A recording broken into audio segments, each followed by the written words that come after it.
Olá pessoal, aqui é Lígia Colares e vim convidar vocês para participar do Relampeio. O Relampeio é um festival internacional literário relâmpago que reúne autores internacionais e nacionais da literatura insólita em debates ao vivo transmitido pelo YouTube. O evento de 2022 ocorrerá dos dias 19 a 21 de agosto.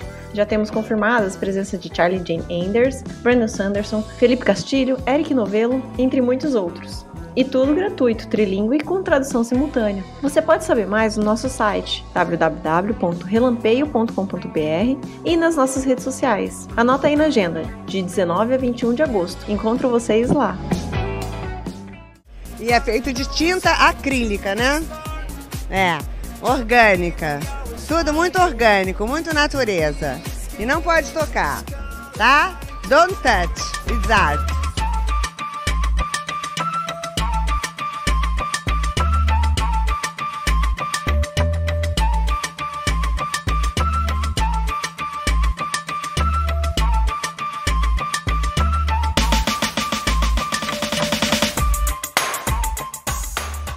E aí, gente perdida? Tá começando mais um Não Pode Tocar. Eu sou o Rodrigo Hipólito e este é o 8º episódio da nossa 5ª temporada. Se você chegou aqui agora, o Não Pode Tocar é um podcast sobre teoria, história, crítica, prática de arte e temas afins. No nosso feed você encontra, além dos episódios de temporada, com conversas, ensaios e experimentações, o Pataquadas, no qual a Alana de Oliveira repercute as principais notícias do mundinho da arte, com colunas abertas de Denis Almeida e Camila Saloto, e o Não Pode Chorar, que são os episódios nos quais nós contamos algumas desventuras da vida e pensamos em modos criativos de lidar com elas. Nós lançamos episódios todo domingo e estamos presentes em todos os tocadores de podcast e nos aplicativos comumente usados para ouvir música, como o Deezer e o Spotify. Para quem não usa aplicativos para ouvir podcast, nós disponibilizamos os nossos episódios no YouTube e você pode ouvir direto no site notamanuscrita.com. Lá, em notamanuscrita.com, você encontra a postagem original do episódio com a descrição completa, com links para todas as formas de nos ouvir, de tudo que nós comentamos no episódio e para os nossos perfis pessoais e oficiais. Quem comanda as redes do Não Pode Tocar é o Chewie, o primeiro e único cão podcaster. Tanto no Twitter quanto no Instagram, você encontra o Chewie como @nãopodetocar, sempre com o D de pod no mudo. Vai lá ganhar uns lambejos do Titi. No finalzinho da descrição do episódio, você encontra uma chave Pix e o link para o nosso PicPay. Acesse picpay.me/nãopodetocar e considere apoiar este projeto com R$1, R$2, R$5 mensais ou com qualquer valor esporádico. Se não der para apoiar financeiramente, só de seguir a gente nas redes e compartilhar este episódio, você já nos ajuda e muito. Agora chega de recados iniciais, vamos lá para o episódio de hoje, no qual a Fabiana Pedroni e eu apresentamos um ensaio sobre figuração versus abstração nos modernismos brasileiros. Bora lá!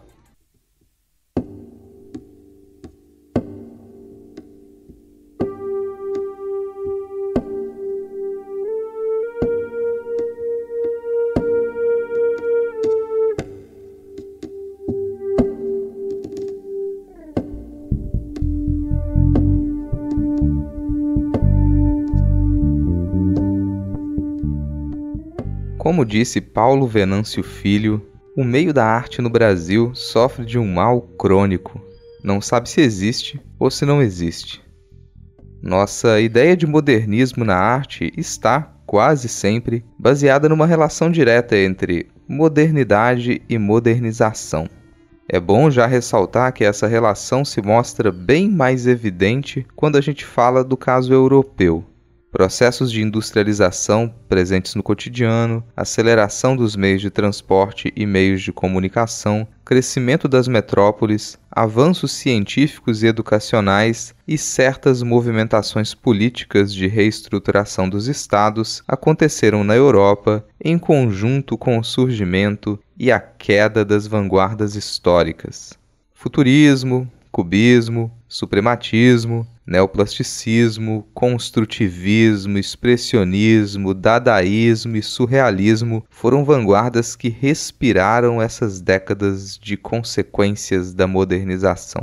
Agora, quando a gente lida com a América Latina, e especificamente com o Brasil, é necessário observar que os nossos processos de mais acelerada urbanização e industrialização pesada ocorreram não na passagem do século XIX para o século XX, mas no final da década de 1930 em diante. Ou seja, a gente já sofria a influência dessas vanguardas europeias antes dos nossos processos de modernização. Não dá para pensar as relações entre arte moderna e modernização aqui no Brasil do mesmo jeito que a gente analisa o que aconteceu na Europa. Uma coisa que pode ser bem comum de ouvir por aí é que o cenário brasileiro anterior à Semana de Arte Moderna de 1922 era completamente pré-moderno. Só que isso não é verdade. Enquanto ocorriam as vanguardas históricas europeias, o cenário brasileiro não estava alheio às mudanças nem era nitidamente dominado pelo academicismo.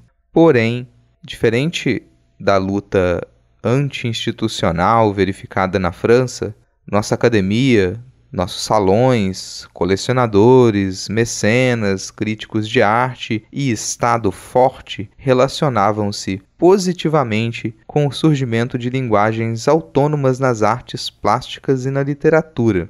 Vamos puxar uma fala do nome mais conhecido dos nossos modernismos. A fala de Tarsila do Amaral é sintomática de uma complexa crise relativa a tal autonomia com diversas inversões entre os lados do Atlântico. Ela disse o seguinte: "Sinto-me cada vez mais brasileira. Quero ser a pintora da minha terra. Não pensem que esta tendência na arte é mal vista aqui. Pelo contrário, o que se quer aqui é que cada um traga a contribuição do seu próprio país. Assim se explica o sucesso dos bailarinos russos, das gravuras japonesas e da música negra. Paris está farta da arte parisiense." Na França, a arte parece que não suportava mais o peso de uma tradição e de uma história alimentadas durante séculos. No Brasil, essa tradição pouco tinha se construído, e após um primeiro contato com as vanguardas europeias, nossos modernistas perceberam, em primeiro plano, não a necessidade de importar propostas, mas de construir sistemas de alguma brasilidade que pudesse ser exportada. De um lado, as periferias do mundo suprem a sede de novo dos modernismos europeus. Do outro, estipulam seus alicerces, suas origens e suas tradições, até então ignoradas pela história dos colonizadores. Quer dizer, as vanguardas europeias se voltavam para as antigas colônias, com a intenção de encontrar estímulos para continuar a se desenvolverem esteticamente. Enquanto isso, aqui, nós nos voltávamos para a nossa própria história, que nunca tinha sido escrita, e para o que restava do que os europeus não tinham destruído. Em ambos os casos, a gente lida com tipos de idealização. Os artistas europeus continuavam a se apropriar das culturas colonizadas para suprir sua necessidade do exótico. E, por aqui, a ausência de identidades nacionais começava a ser preenchida com sínteses muito excludentes e estereotipadas do povo e da cultura popular. Esses são alguns problemas decorrentes dessa arte que alimenta idealizações formalmente novas dos sujeitos, das paisagens, das práticas e acontecimentos culturais.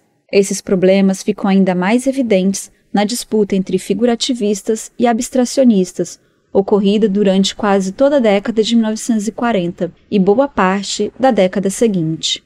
Arthur Freitas, no texto A Autonomia Social da Arte no Caso Brasileiro, os Limites Históricos de um Conceito, publicado no número 11 da Arte e Cultura, em 2005, nos lembra de pontos relevantes desse período. As aberturas do MASP, em 1947, do MAN, em 1948, a criação da Bienal Internacional de São Paulo, em 1951, do Estúdio Vera Cruz, em 1949, da TV Tupi, em 1950, a chegada do LP, em 1948, a normatização das agências de publicidade, em 1949, a fundação da Editora Abril, em 1950, e o aumento da publicidade no rádio, em 1952. Essas novidades indicam que, se nós não passamos por um acelerado processo de industrialização em nosso primeiro modernismo, lá no final do século XIX até a semana de 22, já no momento imediatamente seguinte, nossa indústria de comunicação e propaganda acelerou gritantemente seu desenvolvimento.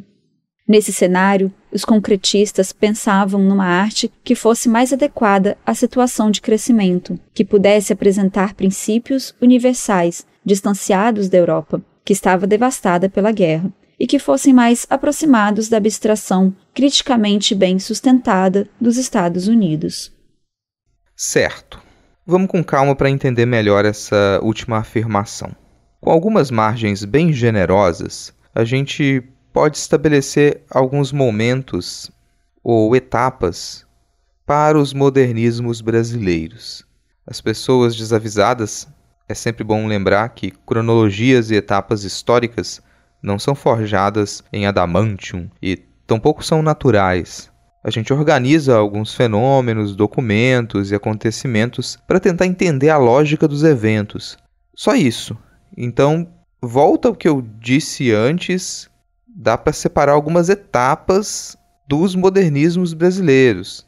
A primeira dessas etapas se apresenta praticamente como um pré-modernismo e se caracterizaria pela reforma na Academia Imperial de Belas Artes em 1890. A gente ainda pode fazer um episódio só sobre o academicismo no Brasil e falar mais sobre esses eventos. Essa reforma deu origem à Escola Nacional de Belas Artes e possibilitou razoáveis mudanças nas perspectivas da academia brasileira. Essa primeira fase se estenderia de maneira muito imprecisa até o final da segunda década do século XX.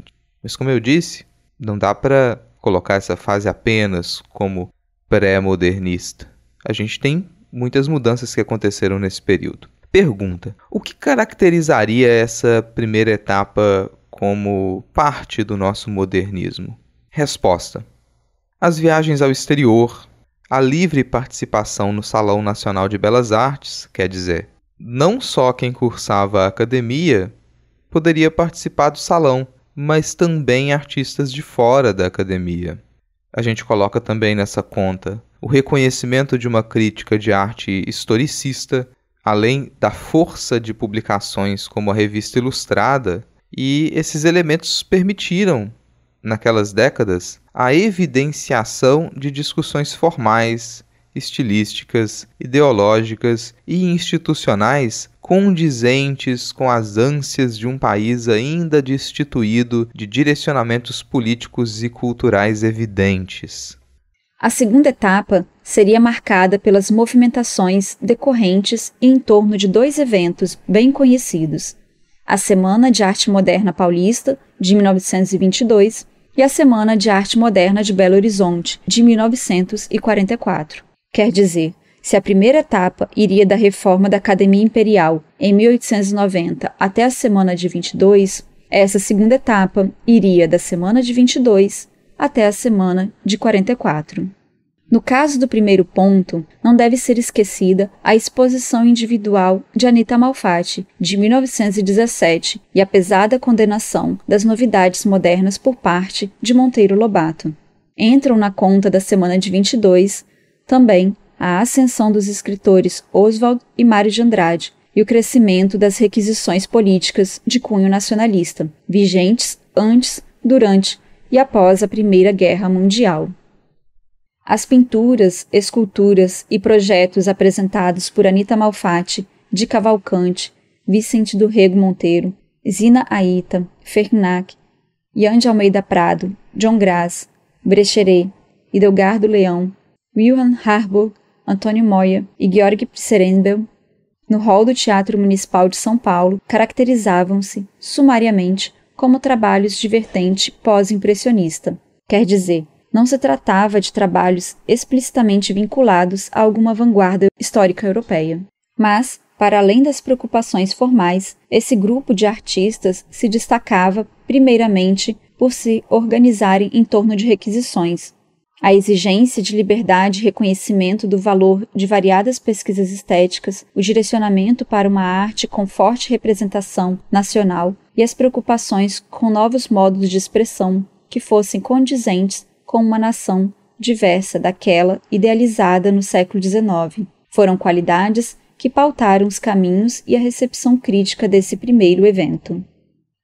Desse ponto em diante, a relação entre Tarsila do Amaral e Oswald de Andrade geraria os manifestos Pau-Brasil, de 1925, e o Antropofágico, de 1928, e o engajamento de Mário de Andrade para a construção de políticas para as artes e a cultura nacional estipularia trajetos fundamentais para as nossas concepções de patrimônio e identidade brasileiros. Com algum programa, ainda que incerto, os artistas do movimento paulista partem em caravana pelo país, coletam toda sorte de informações sobre a incalculável diversidade cultural desse continente, que faz a vez de nação, e deixam sementes que germinam quase de imediato.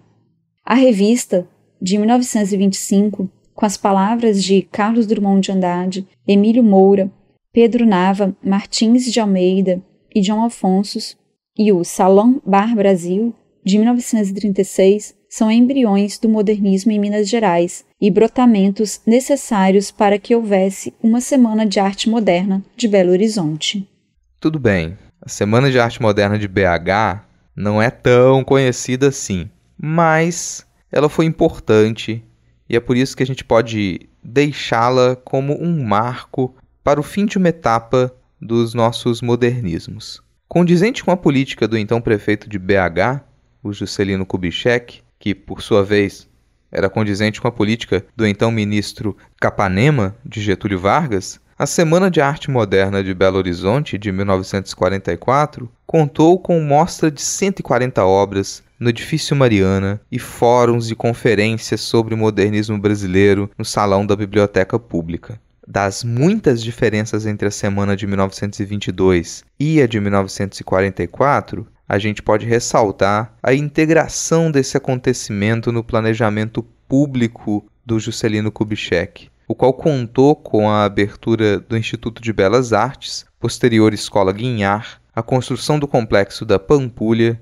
e a preocupação de convidar artistas de outras localidades, que, de acordo com os realizadores da arte moderna brasileira, seriam nomes mais proeminentes nas pesquisas estéticas. Outra distinção a ser feita diz respeito à reação do público e da crítica. Ao encarar a exposição como arte da ditadura, jovens realizaram manifestações na Praça 7 com cartazes que ironizavam os trabalhos expostos. O caso do Olag de Portinari é exemplar para a gente compreender a reação da crítica, pois a tentativa de minimização da pintura nos jornais foi diametralmente oposta à compreensão dos agentes modernos das qualidades inegáveis do trabalho. No jornal Estado de Minas, de 21 de maio de 1944, o jornalista conservador Jair Silva escreveu o seguinte: diante daqueles que exigem o indecifrável, ou quase esfinge, eis o senhor Cândido Portinari com o seu galo de cabeça para baixo, um galo muitíssimo sem vergonha. Estaria naquela posição a espiar as pernas das galinhas boas? Um galo que talvez não impressiona-se nem mesmo com a galinha cega de João Afonso, afinal, uma galinha cega mais bem estilizada. Tipo de galo às avessas. No catálogo deviam ter escrito Olag. Diante dele, os entendedores da arte moderna ficam sérios, estudando a originalidade. Esta, em todo caso, é incontestável. Olag em vez de galo. Porque ninguém antes inverteu um galo, forçando-o àquela ginástica que o obrigou a esconder o corpo. Reconheçamos, assim, que o senhor Cândido Portinari chegou primeiro, isto é, teve, antes de qualquer outro, a lembrança de esboçar e colorir aquela cabeça de ave, em cujo bico fanáticos estão vendo alguma coisa definitiva como o sorriso da Gioconda. Logo após os debates decorrentes da semana de 1944, a arte produzida por nossos primeiros artistas modernos parecia alinhada com as propostas políticas para um Brasil em rápido crescimento e como campo aberto e frutífero para a comunicação de massa. Essa seria a terceira etapa da nossa arte moderna.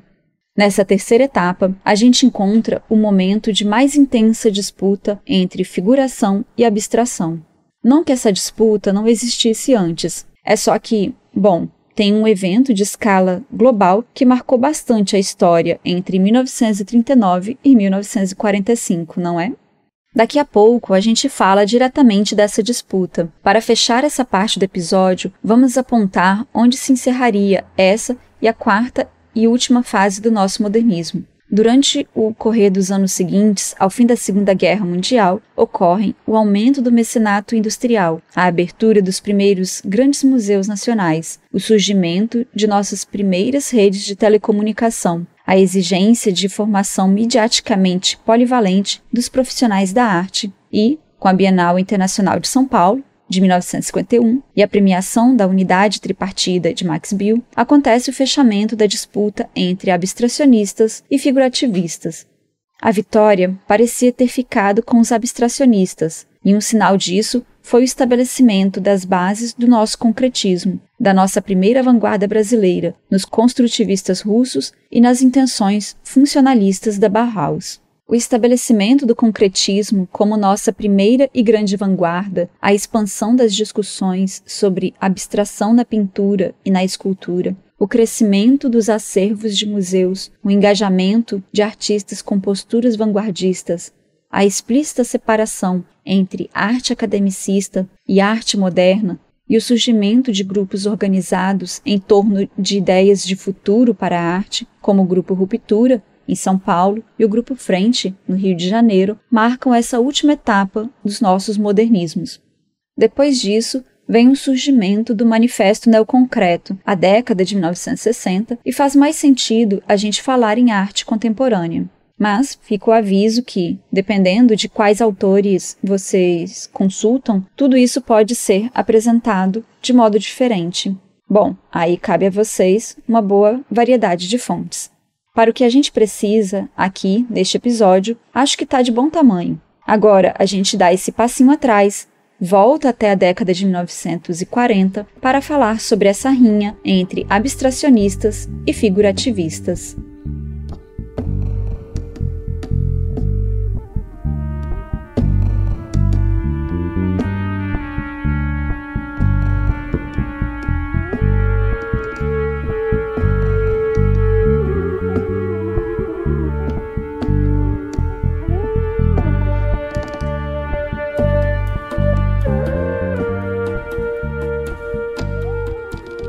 Vamos deixar uma coisa bem explícita agora.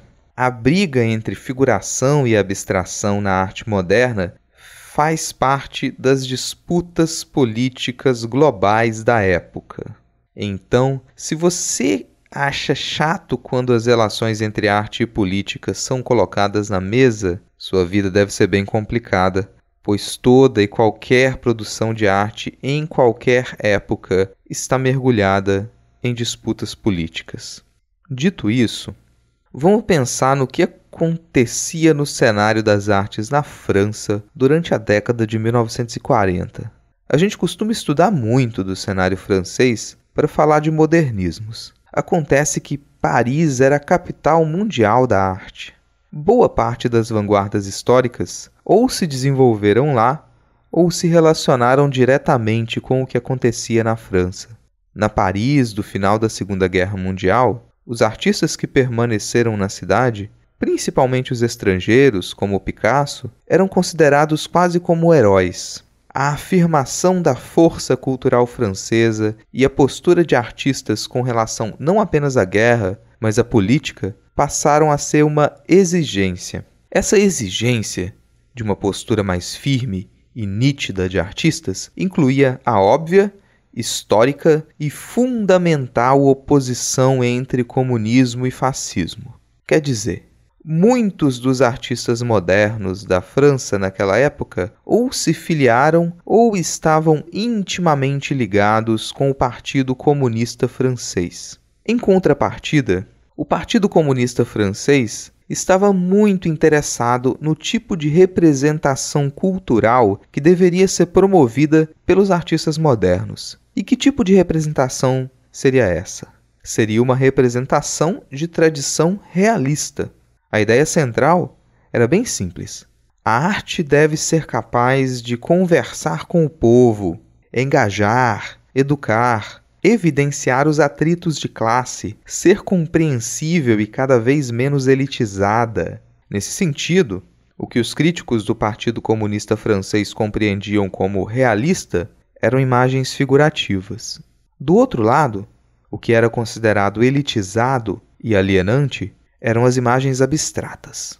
A abstração, obviamente, não desapareceu da cena francesa e jamais desapareceria. Pelo contrário, artistas e críticos que defendiam os abstracionismos estavam dispostos a comprar briga, ainda que fossem minoria naquele momento. Como diz Ana Teresa Fabres, em Realismo versus Formalismo, um debate ideológico, comunicação apresentada na mesa redonda O Abstrato, o Figurativo e o Figural, no Rio de Janeiro, na PUC, em 11 de novembro de 2009, dentro do colóquio internacional Portinari em Paris, 1946-2009. A presença discreta, mas firme das linguagens abstratas deve ter sido um dos motivos do debate sobre o realismo promovido pela revista Ars de France em fins de 1945, que tinha um de seus eixos numa problemática crucial: como reestabelecer a conexão entre a arte e o público amplo e popular. Alguns meses depois, em abril de 1946, Valdemar Jorge, crítico de La Littérature, delineia um programa para a arte francesa alicerçado em categorias tradicionais: defesa dos direitos individuais do homem e de sua dignidade, seu encanto e seu valor, volta às realidades concretas, recuperação de suas virtudes originais, um amor pelas coisas e pelo trabalho bem feito, um espírito de observação e um espírito crítico. O anti-humanismo da arte abstrata é também o leitmotiv de Opinião de um Pintor de Hoje, publicado por Aramov em 1946. A arte abstrata, segundo o autor, deveria ser considerada perigosa por ser portadora de um pessimismo amargo e por lembrar a impotência do ser humano diante do desconhecido e sua insignificância quando comparado com a grandeza e o mistério da natureza. Atribuindo à arte a função de tornar a humanidade feliz, Aramov só poderia condenar a negatividade das linguagens abstratas, que nada mais faziam do que promover ansiedade, medo, infelicidade e desespero no espectador. O início da Guerra Fria, em 1947, representa o triunfo da linha estética defendida por Aragon. A denúncia do formalismo na arte, feita por Andrei Janov no mês de setembro, repercute imediatamente na consolidação do realismo como única linguagem válida por ocasião do 11º Congresso do Partido Comunista Francês. Não havia mais lugar no partido para uma tomada de posição como a de Roger Giraudy, o qual, um ano antes, postulava o abandono da oposição entre formalismo e realismo, uma vez que os artistas comunistas não eram artistas uniformizados. Se bem que a resposta ortodoxa de Aragon provoque uma autocrítica em Giraudy, com a consequente condenação do formalismo e a exaltação do realismo, a polêmica demonstrava que, naquele momento, ainda existia uma possibilidade de discussão no âmbito do Partido Comunista Francês. Quer dizer, de um lado, a arte abstrata era considerada alienante e elitizada, e, de outro, a figuração poderia servir para a conscientização popular sobre as disputas de classe. Isso não parece algo que mobilizaria tanto o cenário das artes atual, mas, naquele momento, dois elementos da conjuntura global mudam tudo. Um desses elementos é a Guerra Fria, mas, antes dela, a ascensão de Nova York como a nova capital cultural do mundo coloca muito dinheiro nessa briga. Em janeiro de 1943, no Museu Riverside, foi inaugurada a primeira exposição de artistas modernos americanos. No texto do catálogo, o Barnett Newman diz a intenção da exposição, que seria apresentar ao público um corpus artístico capaz de refletir de maneira adequada a nova América que está se afirmando hoje e o tipo de América que, esperamos, se tornará o centro cultural do mundo. O próprio governo estadunidense passa a investir muito nessa nova arte americana. A gente já está falando de guerra cultural, percebeu? O que deveria ser compreendido é que essa nova arte americana representava o futuro, e a arte do velho mundo, figurativa e engessada, representava o passado. Mais do que isso, a nova arte americana deveria representar a liberdade, e a arte figurativa europeia deveria representar a falta de liberdade. Vamos pegar, por exemplo, o verbete para a nova arte americana, na Enciclopédia Britânica de 1946. Expressão autêntica, independente e autóctone da vontade, do espírito e do caráter nacional. Tem-se a impressão de que, em termos de estética, a arte estadunidense não é mais o lugar no qual se aglutinam as influências europeias. Não é mais uma simples mistura dos ismos provenientes do estrangeiro, ajuntados, rearranjados e elaborados com maior ou menor competência. Essa vinculação entre abstração, liberdade, futuro e Estados Unidos não foi orgânica. A partir de 1941, o MoMA de Nova York, por exemplo, começa a despejar rios de dinheiro para a compra de arte abstrata de novos artistas e a vender obras de seu acervo que não seriam mais tão valorizadas. De certa maneira, isso era uma aposta, mas era uma aposta com grandes quantias financeiras e muita pressão política.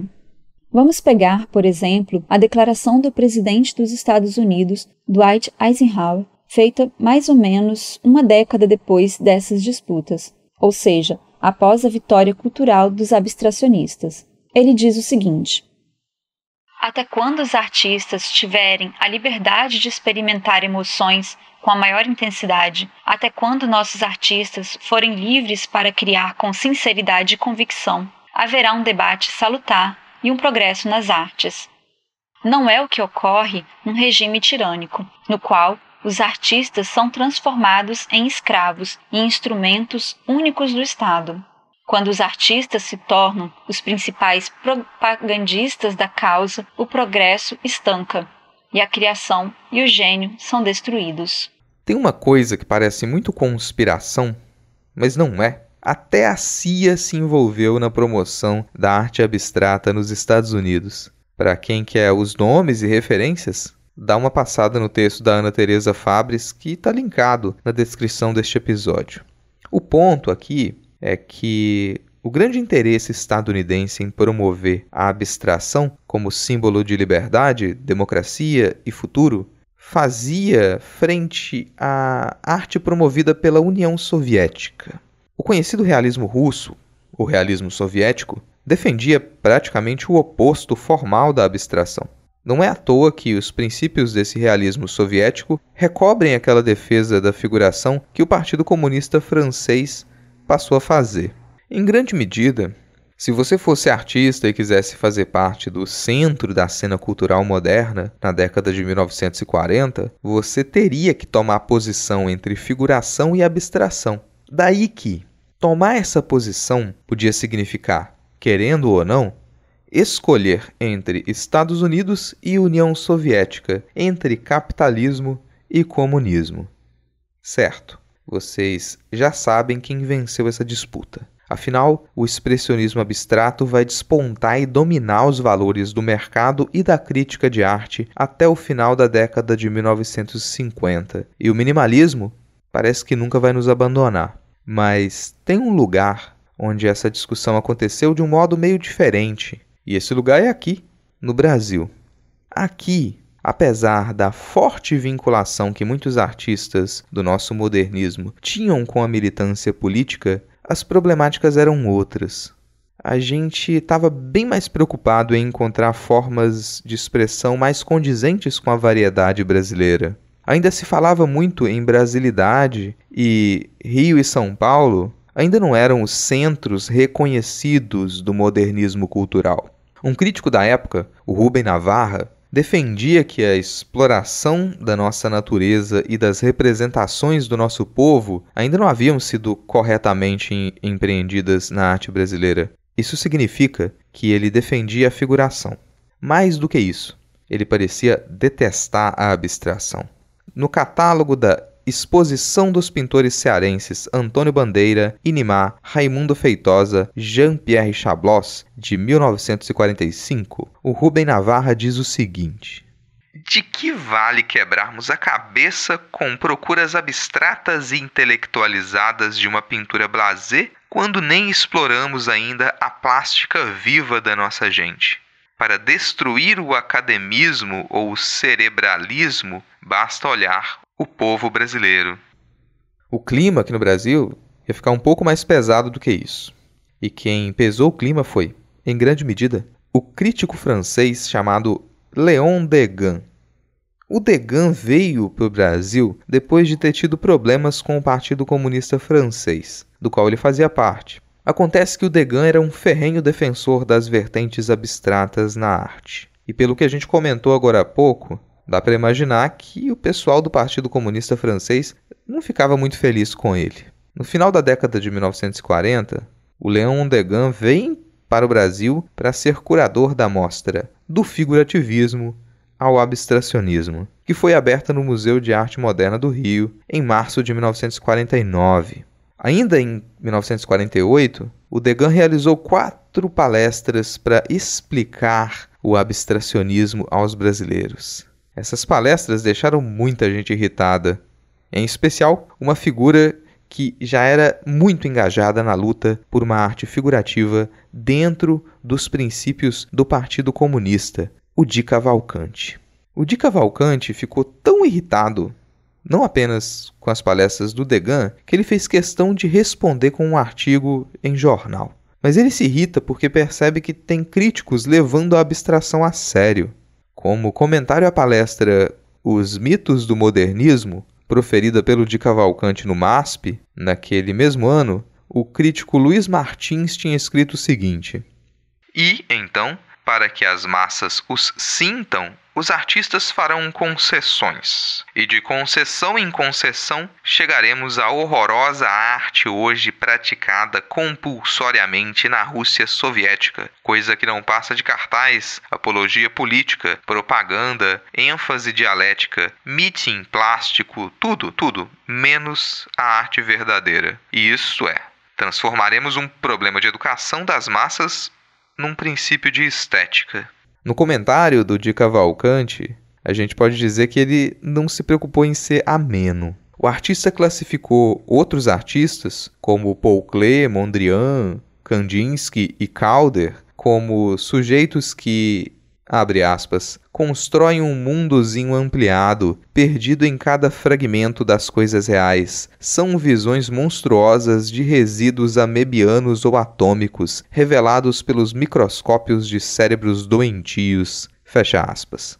Dá para imaginar que as coisas esquentaram um pouquinho, mas isso era muito do lado dos figurativistas. O Degas, apesar do repúdio de boa parte do cenário artístico nacional, adotava um tom sempre voltado para explicar a arte abstrata. Em um trecho de uma fala sua, por exemplo, é abstrata toda pintura que não invoca, nem em seus fins, nem em seus meios, as aparências visíveis do mundo. Não as invoca nos seus fins porque não tem ela por objetivo, em nenhum grau, representar aquelas aparências. Não as invoca nos seus meios porque uma pintura realmente abstrata não é feita por meio de elementos tirados ao mundo exterior, mesmo transpostos, simplificados, deformados, a ponto de torná-los irreconhecíveis, mas partindo de linhas, formas e cores, privadas, em princípio, de toda relação de imitação com os objetos pertencentes ao mundo visível. Outro artista brasileiro, também engajado com o Partido Comunista, O Portinari até tentava ser um pouco mais ameno, mas não tanto assim. Ele defendia a responsabilidade social da arte, principalmente com a educação, e que isso seria condizente com a figuração, não com a abstração. Em uma entrevista, em 1949, ele disse o seguinte: "Não vejo a necessidade de abstenção intransigente do tema. Todo artista que meditar um pouco sobre os acontecimentos que perturbam o mundo chegará à conclusão de que, fazendo um quadro mais legível, sua arte ganhará ao invés de perder, e ganhará muito, porque receberá o estímulo do povo." Apesar de Portinari não negar que a abstração era uma realidade que deveria ser discutida, quando Alexander Calder fez sua exposição no Rio e também em São Paulo em 1948, a imagem que o Calder deixa para ele é de alguém que fica brincando com os barbantes em vez de olhar para o mundo que o cerca. E a gente chega ao nome do Calder. Esse é um nome importante para como as coisas se solucionam aqui, no Brasil. E sim, elas se solucionam. A gente consegue romper a dicotomia entre abstrato e figurativo como intrinsecamente ligados à liberdade ou à censura. As disputas entre figurativistas e abstracionistas encontraram uma solução parcial e muito bem acolhida na concepção de arte construtiva. A premiação da unidade tripartida de Max Bill na Bienal de Arte de São Paulo de 1951 é um bom marco para a gente compreender o avanço da vertente concretista na arte produzida no Brasil das 2 décadas seguintes. Tanto para a defesa do papel social da arte abstrata quanto para o antifuncionalismo desenvolvido dentro do movimento concretista, cabe-se ressaltar o papel da teorização empreendida pelo crítico Mário Pedrosa. Como a principal figura da crítica de arte no Brasil do século XX, Pedrosa já demonstrava pesado apreço e certo engajamento pela abstração, desde sua escrita para a primeira grande exposição de Alexander Calder em Nova York, em 1944. Ao retornar ao Brasil, em 1945, Pedrosa continua a desenvolver sua base crítica em defesa da relevância da experiência estética construtivista. Calder funcionava, nesse sentido, como grande exemplo de síntese entre as soluções formais de Mondrian e a organicidade surrealista de Miró. Embora não seja largamente relacionado com o debate neoconcreto, mais valorizado pela história da arte recente, Calder parece ter surtido um efeito energizante no cenário brasileiro de fins da década de 1940 e início da década seguinte. Logo na Bienal de 1953, a gente encontra uma sala dedicada a Alexander Calder e outra ao Mondrian. Foram as primeiras exibições de suas obras em solo brasileiro. E quando a gente observa com mais atenção as propostas do Calder exibidas naquele período, dá para encontrar alguns indicativos que serão, não por acaso, ressaltados também no movimento neoconcreto. O retorno ao Mondrian, aliado à passagem da cor do quadro para o espaço e a relevância da experiência estética do espectador que habita o mesmo mundo da obra de arte, são questões similares e, por vezes, idênticas, nos 2 polos dessa comparação. Se a gente permanece em Calder, ainda durante suas primeiras aparições em território nacional, a gente encontra, em seu processo, um grande apreço pelas formas orgânicas e pela relação direta com a matéria dos trabalhos, mas, também, uma inevitável preocupação com a engenharia das peças. A estruturação matemática e a limpeza de pensamento decorrentes dela serão bem quistas e fortemente desenvolvidas pelos concretistas paulistas. Dá para fazer um destaque, embora bastante livre, e dizer que o Calder conteria, em sua obra, os 2 lados da construtividade brasileira, que desencadeariam nossa arte contemporânea. Isso pode parecer um exagero, mas daí a gente precisa voltar ao Mário Pedrosa. Com a defesa da tese da natureza afetiva da forma na obra de arte, em 1949, Mário Pedrosa deu os subsídios teóricos que iriam alicerçar o movimento concreto de vertente racionalista no Brasil. O que o Pedrosa fez em sua tese foi a defesa de uma psicologia da forma, a Gestalt, num extremo em que o contato do trabalho de arte prescindiria das experiências individuais. pois possuiria a mesma estruturação formal de nossa cognição. E isso foi fundamental para a confiança dos artistas e do cenário nacional das artes nos avanços de um projeto construtivista abstrato. Quer dizer, uma arte produzida com princípios e direcionamentos universalistas condizia com o momento social e econômico brasileiro. A aproximação das preocupações estéticas com as possibilidades funcionais, a aparente cientificidade da construção concreta e o uso de materiais industriais foram fatores que contribuíram para a adequação do projeto construtivo da arte brasileira à realidade desenvolvimentista daquela década. Tudo bem, essa cientificidade sustentada por aproximações com a matemática e com as engenharias foi revista pelo próprio Pedrosa anos depois. No entanto, não se deve permitir que a posterior crítica ao mecanicismo dos concretistas paulistas esfumasse a relevância desse primeiro empenho para um pensamento mais aprofundado, germinado dentro do campo das artes no Brasil. Embora o viés universalista, presente na defesa da abstração matemática por parte do Mário Pedrosa, não fosse condizente com a postura formalista posterior aos neoconcretos, essa mesma postura se apresenta como uma espécie de síntese dos pensamentos da primeira metade da década de 1950, mas não de todos. Tanto a confiança na Gestalt quanto a humanização da forma, já trabalhada com relação a Calder, estavam presentes nos escritos do Mário Pedrosa. Quando a gente fala dos caminhos seguidos pelos concretistas paulistas, a gente deve se atentar para outras distinções entre o cenário de São Paulo e o carioca. A rasa indicação de diferentes interesses ressaltada por Pedrosa no texto para a Mostra Carioca da Exposição Nacional de Arte Concreta, de 1957, não é suficiente para localizar o concretismo paulista no contexto dos debates travados até então. Se, no cenário carioca, a figura do Pedrosa surge como um orientador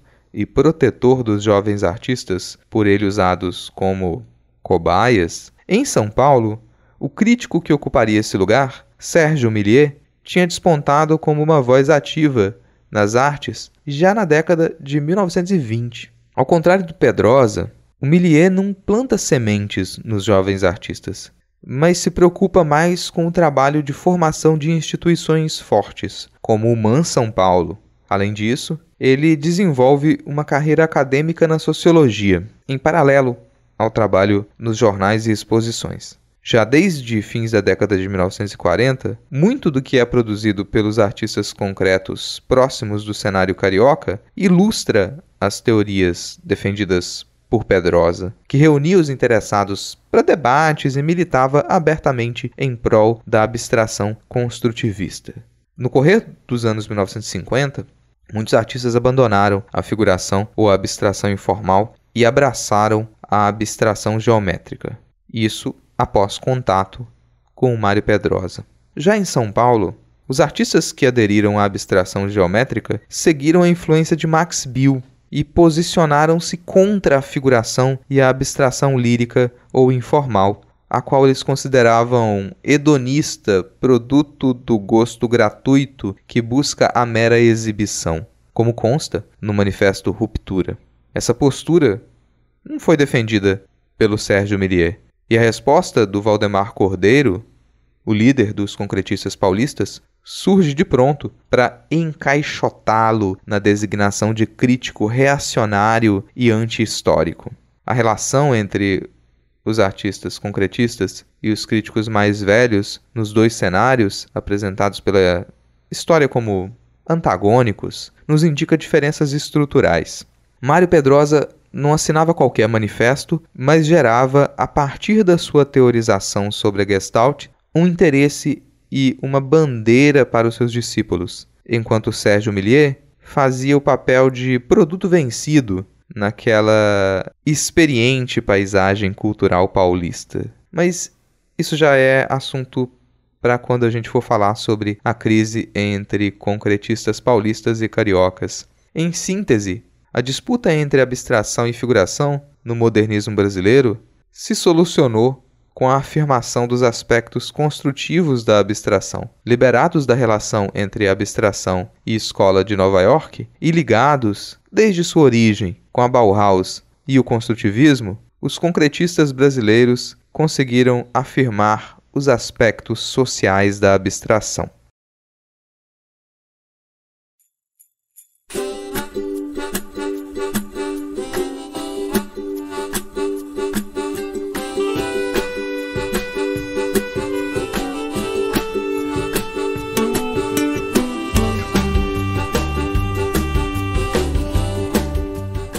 Tá aí, encerrando mais um Não Pode Tocar. Gostou? Não gostou? Fala com a gente. Você pode entrar em contato com a gente através do e-mail que é nampodetocar@gmail.com ou das nossas redes sociais, que são todas @nampodetocar, sempre com o D de pod no mudo. E quem comanda as nossas redes é o Tiwi, o primeiro e único cão podcaster. Segue o Tiwi no Twitter e no Instagram e vai lá ganhar uns lambejos. Aproveita que você tá aí e acesse notamanuscrita.com. Lá você encontra a postagem completa deste episódio, com os links para os nossos perfis pessoais e oficiais e para as referências que nós comentamos durante o programa. No finalzinho da postagem tem uma chave Pix e o link para o nosso PicPay. Acesse picpay.me/nampodetocar e considere apoiar financeiramente este projeto com R$1, R$2, R$5 mensais ou com qualquer valor esporádico. Se não der para apoiar financeiramente, só de seguir a gente nas redes e compartilhar este episódio, você já nos ajuda e muito. Ainda em notamanuscrita.com você encontra textos de processo, crônicas, contos, resenhas de livros, artigos acadêmicos, fotografias, ilustrações e outras das nossas produções. Por hoje é isso. Se nada der muito, mas muito, muito errado, semana que vem a gente tá de volta. Valeu, falou!